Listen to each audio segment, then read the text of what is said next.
August 13, 2018. അന്ന് ഞങ്ങളുടെ നാട്ടിലൊരു മഴ പെയ്തു. മഴയല്ലേ, എല്ലാവർക്കും ഇഷ്ടമല്ലേ. സന്തോഷത്തോടെ ഞാൻ ഓടി മുറ്റത്തേക്ക് ഇറങ്ങി.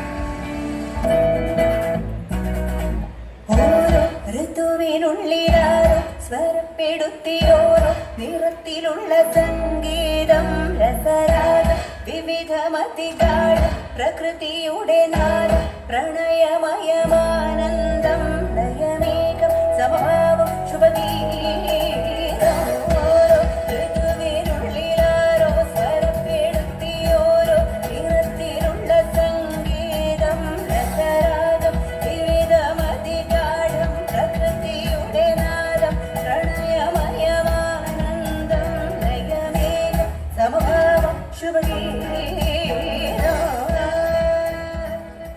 മഴയുടെ ശക്തി കൂടി വെള്ളം വീണ്ടും ഉയർന്നു.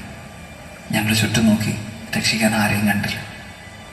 ഇനി ആരും വരില്ലെന്നുറപ്പിച്ച് സ്വയം തോൽവി സമ്മതിച്ച് കൈകൾ ചേർത്ത് പിടിച്ച് കണ്ണുകളിറക്കി ഞങ്ങൾ മരണത്തെ കാത്തുനിന്നു. ഉയരായി മാറവേ നിഴൽ മായവേ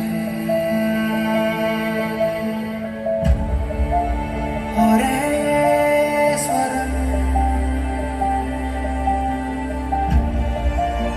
ഒരേ മുഖം ഒരേ മനസ്സുകളായി ഈ നേരം ഞങ്ങളാരും ഒരിക്കലും മറക്കില്ല.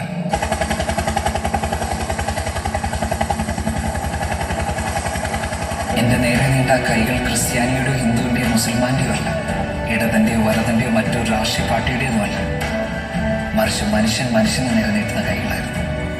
ജീവിതത്തിലേക്ക് പിടിച്ചു കയറ്റുമ്പോൾ ആ കൈ കറുത്താണോ വെളുത്താണോ എന്ന് ഞാൻ ചിന്തിച്ചില്ല. പക്ഷെ ആ കൈകൾക്ക് സ്വന്തം കുടുംബം എന്ന് തോന്നിപ്പിക്കുന്ന ഒരു ഉറപ്പുണ്ടായിരുന്നു.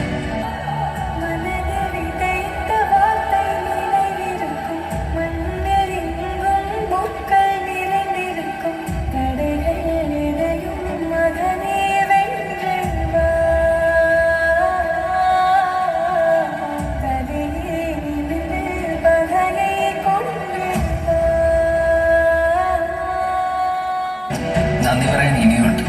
അതിർത്തികൾ കടന്നെത്തിയ സഹായങ്ങൾക്ക്, 5 സ്ക്രീനുകളെ കൺട്രോൾ റൂമുകളാക്കി പുതിയ തലമുറയ്ക്ക്, കുഞ്ഞു കുടുക്കൾ പോലും ഞങ്ങൾക്ക് വേണ്ടി പൊട്ടിച്ചു കൊല്ലുന്നവർക്ക്, കേരളത്തിന് സ്വന്തം നാവികസേനയായ മത്സ്യത്തൊഴിലാളികൾക്ക്, മുണ്ടുമടക്കി കുത്തി മണ്ണിലിറങ്ങി മാതൃകയായി ഞങ്ങളുടെ താരങ്ങൾക്ക്, ഒപ്പം നെഞ്ചു വരിച്ചെന്ന ജില്ലാ സംസ്ഥാന ഭരണാധികാരികൾക്ക്, പോലീസിന്, പട്ടാളത്തിന്, ഫയർഫോഴ്സിന്, KSABക്ക്, മീഡിയയ്ക്ക്, പിന്നെ ഒറ്റക്കെട്ടായി ദുരിതത്തെ നേരിട്ട കേരളത്തിലെ 3.5 കോടി ജനങ്ങൾക്ക് നന്ദിയുണ്ട്.